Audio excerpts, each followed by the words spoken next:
In the race toward clean energy and electric vehicles, one critical component has become the bottleneck: the battery.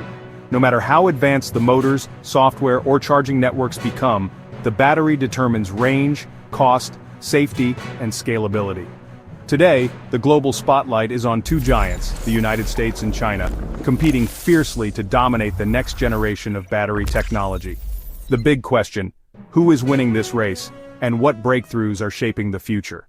Let's start with the United States. One of the most exciting announcements came from Panasonic, a major Tesla supplier.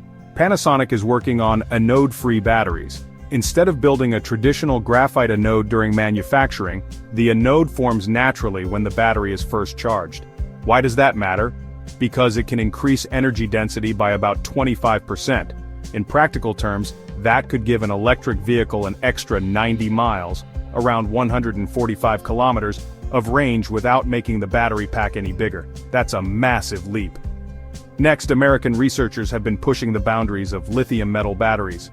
Traditional lithium-ion batteries use a graphite anode, but lithium metal uses pure lithium, which holds far more energy. In a recent breakthrough, scientists demonstrated a lithium metal cell that could charge from 5% to 70% in just 12 minutes. Even more impressive, it lasted the equivalent of nearly 185,000 miles or 300,000 kilometers of driving. That's the kind of performance EV owners dream about. And then, there's the holy grail: solid-state batteries. Instead of liquid electrolytes, solid-state uses solid materials, making batteries safer, lighter, and much denser in energy. US companies and labs are at the cutting edge of this research.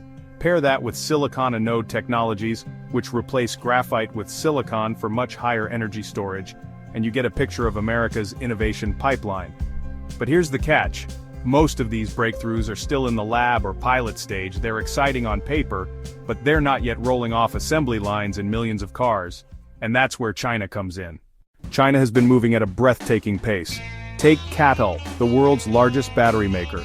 Its latest innovation, the Shengxing super-fast charging battery, can add over 500 kilometers of driving range in just 5 minutes of charging.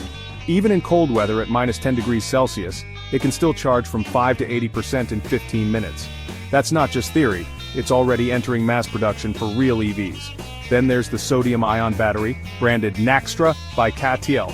Sodium is far more abundant and cheaper than lithium. And while sodium-ion has slightly lower energy density, CATL has pushed it close to lithium iron phosphate levels. By the end of 2025, mass production will begin, and that could dramatically reduce battery costs worldwide. China is also pushing into semi-solid batteries. For example, the MG4 electric vehicle now comes in a version powered by a semi-solid state pack developed by Qingtao Energy. This battery blends liquid and solid elements, boosting energy density and improving low-temperature performance while still being practical to produce. And let's not forget CATL's announcement of a lithium metal battery with over 500 watt-hours per kilogram, nearly double today's mainstream lithium-ion. If that technology holds up in the real world, it could revolutionize aviation, drones, and long-range EVs. The key difference? Many of these Chinese technologies aren't just prototypes. They're moving from research to production lines at breakneck speed. So how do the US and China really compare? On energy density, America's labs are leading with concepts like solid-state and anode-free, but China is already reporting 500 Wh/kg lithium metal prototypes. The US may have the edge in theory, but China has it in practice. On fast charging, China's Shengxing battery is unmatched. 5 minutes for hundreds of kilometers is something no American battery has yet delivered outside the lab. On cost and supply chains, China dominates. It controls the mining, refining, and processing of key materials like lithium, nickel, and graphite. This makes Chinese batteries cheaper to produce and easier to scale. The US, meanwhile, still depends heavily on imports, though the Inflation Reduction Act is pumping billions into domestic factories and partnerships with allies. On safety and durability, the US is betting big on solid-state and silicon anode solutions to eliminate risks like dendrite growth and thermal runaway. China is improving low-temperature performance and cycle life, but tends to push new technologies into the market faster, even if they're not yet perfect. On policy, both governments are deeply involved. China uses subsidies, export controls, and industrial planning to secure dominance. The US is responding with subsidies, tax credits, and big contracts, like Tesla's recent $4.3 billion deal with LG Energy Solution in Michigan to produce LFP batteries domestically.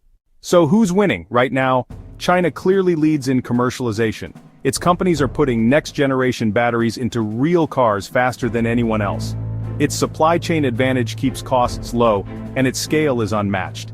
But the United States holds a different kind of power: research leadership. If breakthroughs like anode-free cells or true solid-state batteries make it out of the lab, America could leapfrog ahead within the next 5 years. This is more than just a race for better EVs, it's about who controls the backbone of the clean energy economy. Batteries power cars, buses, homes, grids, and even national defense. So the real question isn't just who's ahead today, but who can stay ahead tomorrow. Will America's science edge finally pay off, or will China's speed and scale cement its dominance? That's the battery question shaping the future of both technology and geopolitics.